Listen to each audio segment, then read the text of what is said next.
Hey folks, I'm Gary and Carlin, Monsters Creek Outdoors. This is a little bit of a kind of variety pack type video here. I'm going to be talking about and discussing 3 or 4 different things here, including, of course, some hunting and the outdoors. And I'm also going to go over some actual turkey calling on the air operated calls here in just a few minutes.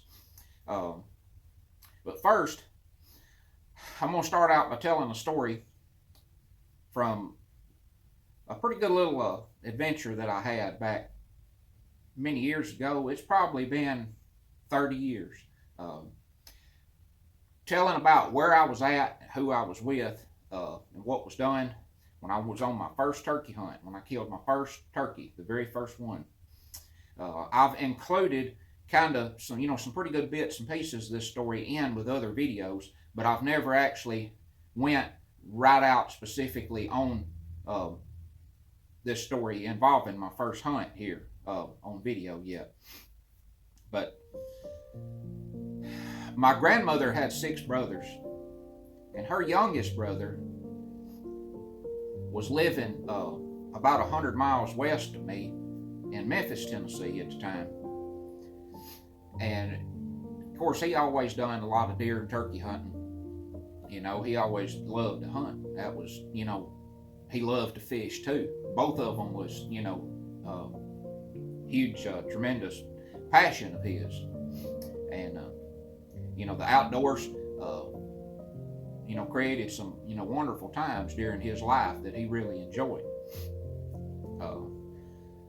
But he used to go actually through Memphis down to the Mississippi River, and he would put in down at this boat ramp. It's behind the big pyramid there in Memphis. What's the big Bass Pro Shop now? And he would go up the river, headed north, up the Mississippi River, and end up cutting northwest. And there was this large island on the other side of the Mississippi River over there called Brandywine Island. And but he asked me one time if I wanted to go with him over there, and hunt. So I did, went down and spent the night with him. We got up the next morning and left out and pulled the boat over there and put it in the river way before daylight. I think it's about 4 o'clock that morning. It might have even been a little bit before 4. We put in at that ramp, and we had to use a light on the boat, to tell where we was going, of course. And I remember in the light, you could see, big logs floating by, big pieces of treetops, all kinds of different stuff floating down that river.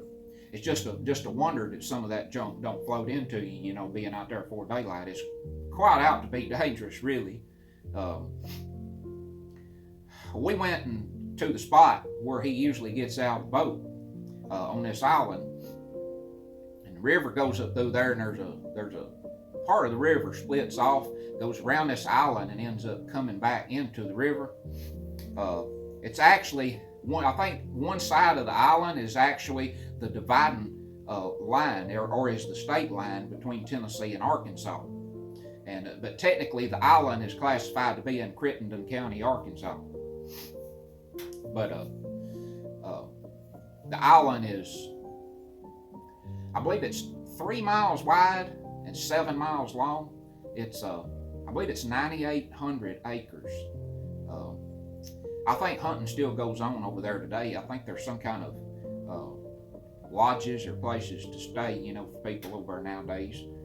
Me and my uncle went out that morning and listening for turkeys. We didn't hear any that gobble that morning. So, we just moved around throughout the morning and called and, and set up and, sit a little while, call, listen. And well, about 9:30 or 10 o'clock that morning, we had a turkey end up coming in or walking in on us silent. He didn't make any noise whatsoever. Didn't gobble, didn't make no kind of noise, no calling or nothing. He just walked in on us, and he was shotgun range when he walked in. But he didn't like something when he came in. Well, it is about as quick as we saw him. He hit the air and took off flying to the left and away from us. And And I raised up with a shotgun, and I just aimed at him and pulled the trigger, and I shot. Turkey fell straight down. But where the big mess was, when that turkey came down, he landed right in the smack middle of this big soupy slough. I mean, it was just terrible. The biggest mess, slough, soupy mud, everything you could think of, biggest mess you ever seen. He landed right in the middle of it. Well, my uncle, he was determined he was going to get that turkey, and he started wading out into that mess. And best I remember, mud and water was up on him about right here. But anyway, he waded out there and got him, brought him back up on the bank, and back to the boat we went. But that was quite an adventure there, and amazing, being over there with him after all the years. I'd heard him talk about that place, and but it's that's one of the very moments right there that really got me hooked on turkey hunting. Kind of learning, the process and the layout of it. What goes on, and but it's moments just like that that creates memories. That's gonna last you for a lifetime. That you can share with other folks, you can share with friends, you can share with future generations, the younger generations, just everybody out there. It's just unforgettable moments. Turkey walking in on you like that, and being able to shoot and kill him like that. But anyway, that was an interesting place over there, that Brandywine Island. And from one point on I believe it would be down on the south tip of that island where it runs into the river on the south end, you can near about, best I remember, stand actually on the island and see the tip top of the pyramid there, the Bass Pro Shop at Memphis. But I can't remember how far from the boat route up the river it was to the island. Like I say, that was the only time I was over there, and that's been so long ago. I can't remember if it was, a half a mile, or 3/4 of a mile, or a mile, or what. But it was just a interesting spot to go to, and especially on the turkey hunt. I've also heard him talk about big bucks over there. He said a lot of times he'd go over there and wouldn't see a deer at all, and a lot of times he'd go to see deer. But he said on the times he'd see deer, nearly every time he seen one, it'd be a big buck. And I guess they felt safe, out there on that island. Got the river all the way around. But you just need to cherish those memories, forever. And like I say, share them with future generations, and to come, and of course your family and friends, and try to learn and teach them, some stuff from the times when you're out. Learn to tell them, always do this, or don't never do that. You'll be more successful, if you work a plan like this, or you're gonna hurt yourself if you do something the other way. Just a lot of tricks you learn out there. I remember my very first experience of turkey hunting with my grandfather. We was leaning against a white oak tree, and it was real late in the evening. And this is the part that really got me going after hunting on Brandywine Island, that really kicked me off even hotter as far as hunting turkeys. Leaning against that white oak tree that late that evening with my granddad, and listening to a turkey gobble. That was the first time that I ever actually sat in the woods and listened to one gobble. And he was probably 200 yards or more from us. And it was late enough in the evening, it was getting ready to start getting dark. It wasn't getting dark, but probably 20 minutes or so after that, it was going to start getting dark. And well, that, had a little push pin or push button box. Sound like a hen yapping. Of course, call, the turkey would gobble, but he wasn't going to do nothing. And that's how much that I knew about turkey hunting, at that point in time.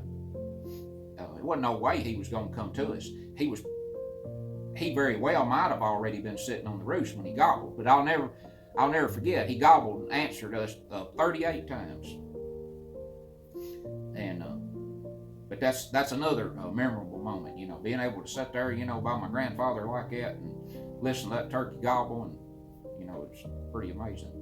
But or to me it was. Like I said, I'm gonna do some turkey sounds here. I've got a real wing bone call, and I got the wingwood collar.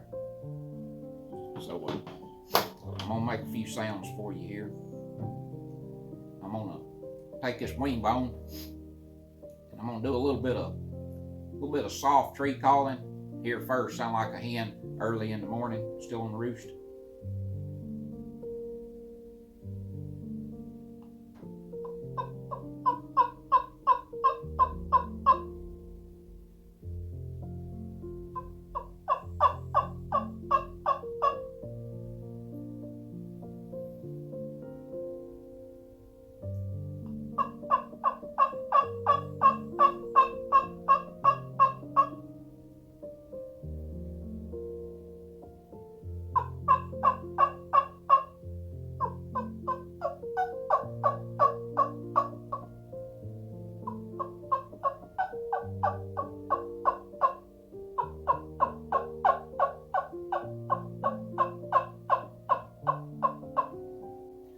Old hen trying to get woke up in the morning.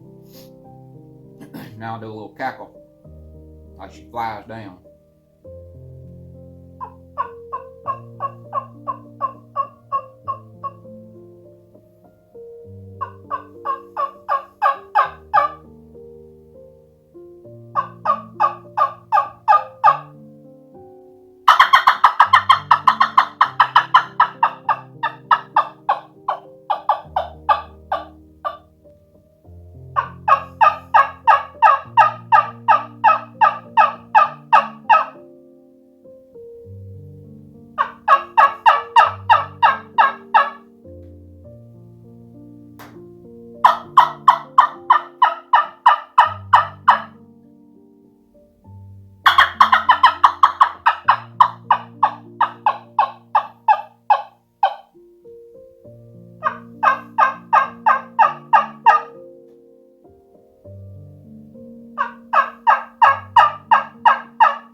I jump over here to the wingwood. That bone call, that call's made out of a Jake wing, kind of a medium-sized call.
this wing wood here, that's the natural original cedar caul.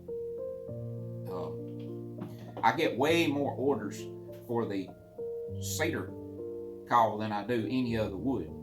I've done a variety of different woods, over time, mostly based upon special request.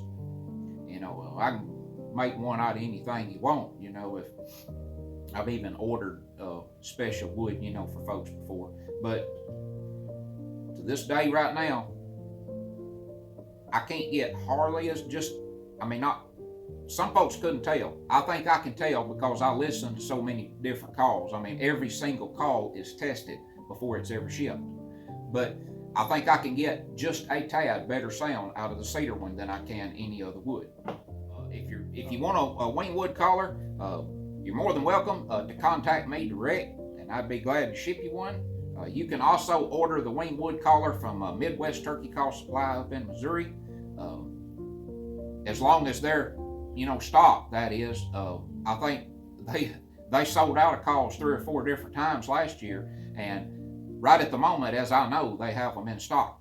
But a lot of folks will want me to actually sign a caul to them, and sign their name on it. So if you're wanting something special like that done, if you want me to sign one to you or sign one to someone else's gift, you'll need to contact me directly to get that done.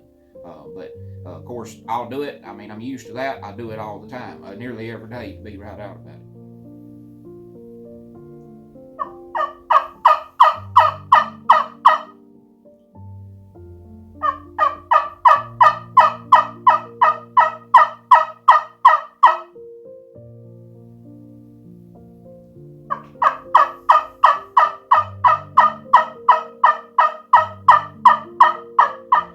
I've got some letters of positive feedback from some customers here, and I was going to read a couple of them to you. Starting off, this is a email that I got from a guy named Bradford Cole in Summerville, South Carolina. He says, "Hey Garen, just thought I would reach out to you and see about getting a cedar yepper. I already own one, but want another. I've got numerous trumpet calls from well-known makers and keep going back to your wingwood caul. It just has an awesome sound. It's really like it's my secret weapon. Thanks, Bradford Cole, Summerville, South Carolina." I really appreciate a comment like that from a person like Bradford there. It's nice to hear that someone has had success out there in the hunting woods, and and it's nice to know that you can make a quality sounding caul that will kill a turkey, which, like I've stated before in other videos, that this day and time, I never say that my cauls are the best. I've never said that. I never will say that. I just focus on, sound is number one. I focus on sound. That's the first thing. And I focus on building what I know works. In some cases, to put it, regardless of what it looks like, if it don't sound good enough or have a quality enough sound to kill a turkey, to put it, to me, it's not worth a flip. There's a lot of decorative cauls out there, but to me, if it don't have a good sound, I don't have any use for it. And that's me, because number one, nowadays I focus upon sound. It's my number one. And I just, I focus on what works. I focus on what'll kill a turkey. Okay, this email here is from Aaron Copeland. Good afternoon, Mr. Carlin. I have been watching/following your content after coming across the YouTube channel during last year's spring turkey season. As a relatively new hunter, specifically calling/killing my own turkeys, I have found watching your material has really helped me improve my own skills. I wanted to thank you for the time and commitment you have shown over the years, and I hope you are able to continue doing so for years to come. to help new/existing hunters. The trumpet-style calls sounds like a great tool to put into my arsenal for the upcoming season.